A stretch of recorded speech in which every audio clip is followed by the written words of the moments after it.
What's going on, faithfuls? The Nothing But Niners crew is back in the small part. We're going to talk a couple of things.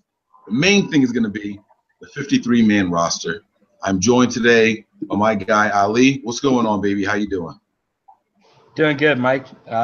Really excited to get this season underway. We're what, a week and a half, 2 weeks here to go, and this is the fun part. This is where we really get to see what this team is made of. So just really excited to get this thing underway and get started with this. So this is I think this is one of the first steps to getting the season underway, is getting this 53-man roster assembled. So we got a good little 53-man roster here in store for you guys. Absolutely. So Ali and I got together and we were working on the 53-man roster. We know that there's 2 weeks left before the actual decisions has to be made and things like that. But that's the fun in it, right? So with the third week, they're going to go and play the starters for most of the game. Fourth week is going to be people who are on the edge of the roster bubble. So we decided to have a little bit of fun and try to figure out who exactly is going to be making the cut and who won't. So before we get into any of the details, we want to let you guys know where to find us. Again, it's Nothing But Niners. You guys check out the website, www.nothingbutniners.com. We are on iTunes, TuneIn, Stitcher, iHeartRadio, Google Play, all those good things. You guys make sure you check us out there. When you're at the website, by the way, make sure you guys click on blogs. We have a ton of good writers there, and that's where you're going to find this article that we're referring to tonight, the 53-man roster prediction, with 2 games left in the preseason. All right. Another thing that we want you guys to do is check us out on Facebook. All right. We have a whole page there that is Nothing But Niners. Be sure to stop by, show us some love, tell somebody about it, click the like button, refer some people to us. Okay.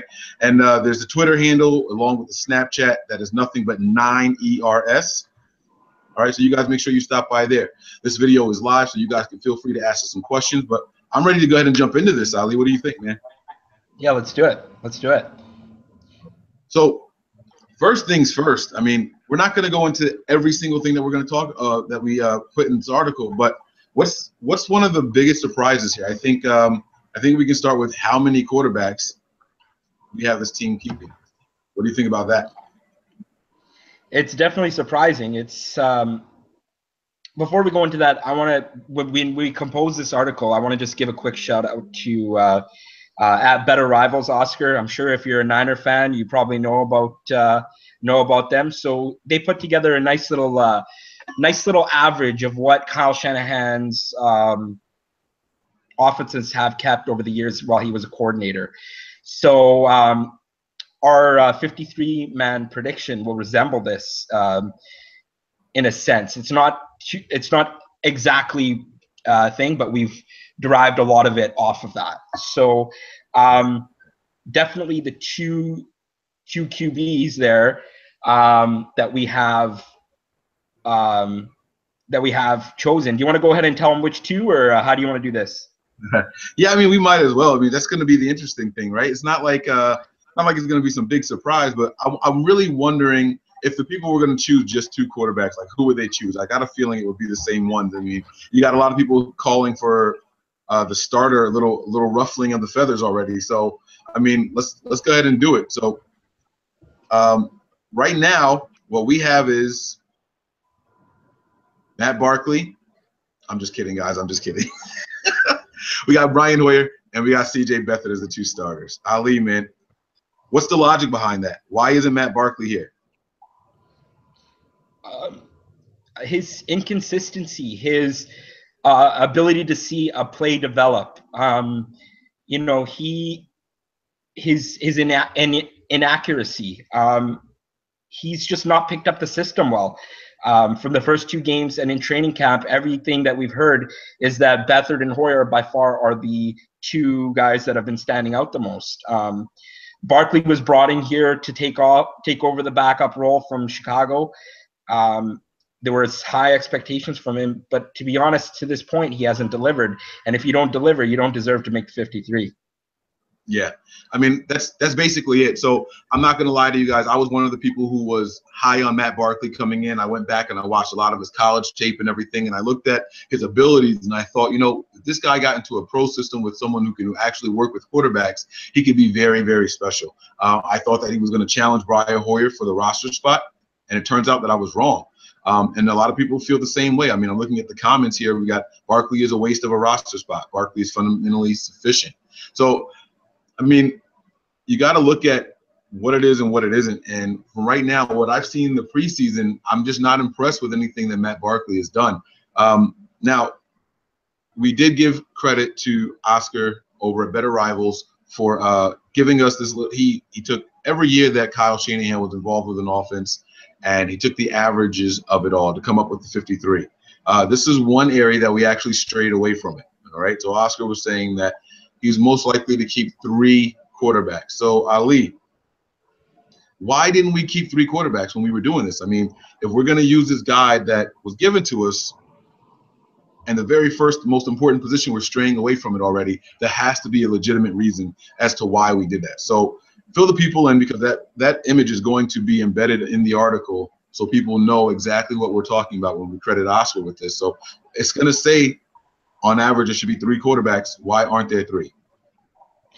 I think one of the factors is special teams, because there isn't enough on this 53-man roster. There isn't enough special teams guys that will contribute, and we needed to add another player in a different spot, or a couple different players that will contribute on special teams. Because let's be honest, we're not going to have Matt Barkley gunning down there trying to tackle anyone. You know what I mean?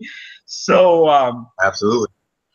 So you can definitely get by with 2 quarterbacks. It's worked. And let's be honest, on game day, are you dressing 3 quarterbacks, or are you dressing 2 in the 46? Right. You're dressing 2. So you can justify it, and that's what we were thinking here. That was the logic behind it, at least from what I was thinking there. Yeah. So a lot of people are going back and forth in here now. Some people are saying CJ over Hoyer. Are you thinking that? Do you think that's something that could really happen? Or because I can tell you personally, I'm not there yet. I like what CJ has done so far, but I do believe that the guy is still a rookie, and I think that preseason versus regular season are 2 big, completely different beasts. And I'm just not quite sure that I'm ready to say that yet. But what about you? I mean, you tell me. What do you think? No, I'm not ready to say that yet. Maybe if Hoyer struggles out of the gate, but I want to see Hoyer for 4 games at least. That's my thing. I want to see him for 4 games. I realized we open up at Carolina, we're Seattle, and then St. Louis, and then that Arizona game. That Arizona game, I want to see how he does through those first 4 games, and if I've seen enough where I'm like, you know what, he's picked up the system, and he, if we're 2-2 or 1-3, but I still see enough from him, and it's other factors to the reason why he's not thing, then I'm ready to still roll with Hoyer. But if not, by all means, and if Beathard's putting the heat on him in practice, let's roll the dice. Yeah, I mean, listen, 4 games, that's not enough time to give Brian Hoyer, I think, personally. Now, I respect your decision and everything. Don't get me wrong. But this is why it was cool to work with someone else putting together this 53, because of the differences of opinions. We both agree that Beathard looks better than Barkley. But when it comes to Hoyer, man, specifically those first 4 games, those are tough defenses, man. We already know what the Panthers are capable of. We've seen it before. They have literally a championship defense over there with Kuechly over there and Davis. I mean, those guys are no slouch. And Seattle, I mean, come on, let's be honest. Seattle is like the standard for a good defense in the NFL. They're so good, in fact, that there are teams around the league mimicking their style of defense, us being one of them, the 49ers being one of them. Then you have the Rams. That's like you said, the 3rd game there. Okay, Wade Phillips over there and in control of that defensive line, that they're going to be a really, really good defense. Then there's the Cardinals. There's athletes all over that secondary, especially with Honey Badger returning now. It's just going to be a lot to overcome in 4 games for anybody. I don't care if it's Tom Brady, man. That's a lot And to just give them, say, all right, we're going to judge you for the rest of the season off of those 4 games, I don't know. You hit a little softer patch the following 3 games. Go ahead. What was that? The reason why I say that is because Hoyer is not, a 4-year starter. He is a veteran, and he has worked with Shanahan in the system. And if he doesn't have it through 4 games, I'm sorry, an extra 2 or 3 games, it won't change my mind. I hear you, man. I'm not opposed to what you're saying. I'm just saying, like, because what I'm thinking is he's got to get at least half of the year.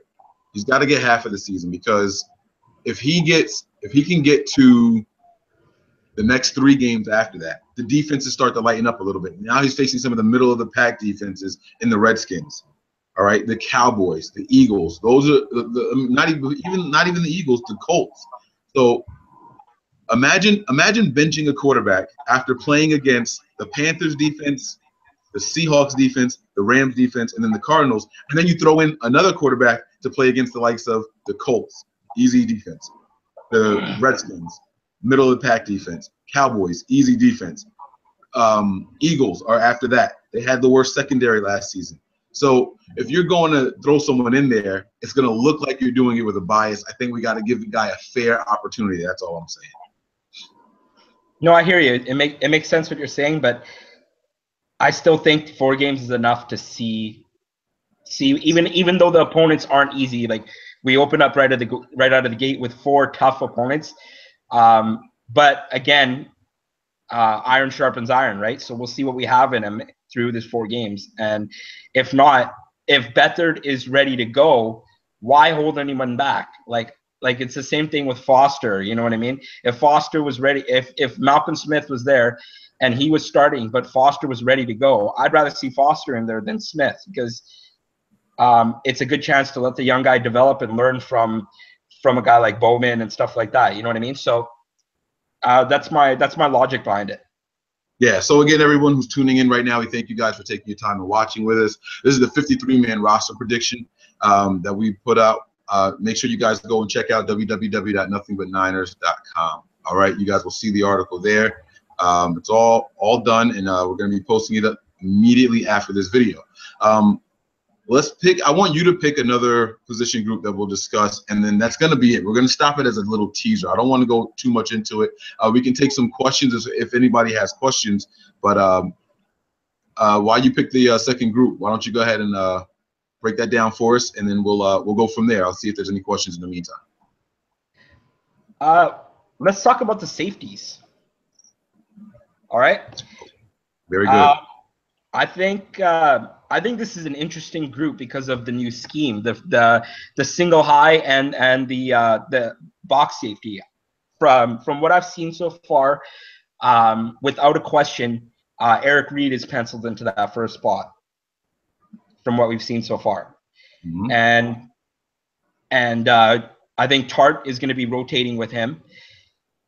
And now comes the question with Jimmy Ward coming off PUP, which I'm extremely excited about. Are we going to keep him at free safety, or are we going to see that there is a need at another position where he could be more of use? And I'm talking about the corner position, where we are undeniably have that big question mark. You know what I'm saying? Yeah, no, absolutely, man. We got to go. I don't know, man. This is another position group that is going to be very intriguing. In Kyle Shanahan's history, they usually keep 5 of them on average, and this is something else that we strayed away from. We only kept 4. So, I've been thoroughly impressed with what Lorenzo Jerome is doing. Lorenzo Jerome and Jaquiski Tartt in particular had very good games, not to mention Eric Reed. Like, if Lorenzo Jerome and Jaquiski Tartt had good games last game, then Eric Reed had like a Pro Bowl, all-pro kind of game. That's how good the safety position looks right now. And we haven't seen Jimmy Ward do anything. So is Jimmy Ward worth keeping around? Let's be honest here. If we're going to be doing these 53-man rosters based off of what production we've seen, just off of production, we haven't seen Jimmy Ward do anything. I mean, maybe Jimmy Ward shouldn't be kept around as a safety. I'm not going to say what we did, But I'm just I'm just throwing it out there. Maybe, you know, based off of production, Jimmy Ward isn't the guy that we thought he was. You know, he's got to be healthy. You got to be available. You know, you can be as good as you want to be, but if you can't get on the field, then what? And that's been a problem that he's had throughout his career so far, is staying healthy. And you know, he's a first round pick. He has all the potential to reach that ceiling, and that's what he played in college. But yeah, I don't know. That's you know, that's a really interesting question that you've said, that if he hasn't produced and he's not on the field to see what we can do, and how are we going to pencil him into that spot?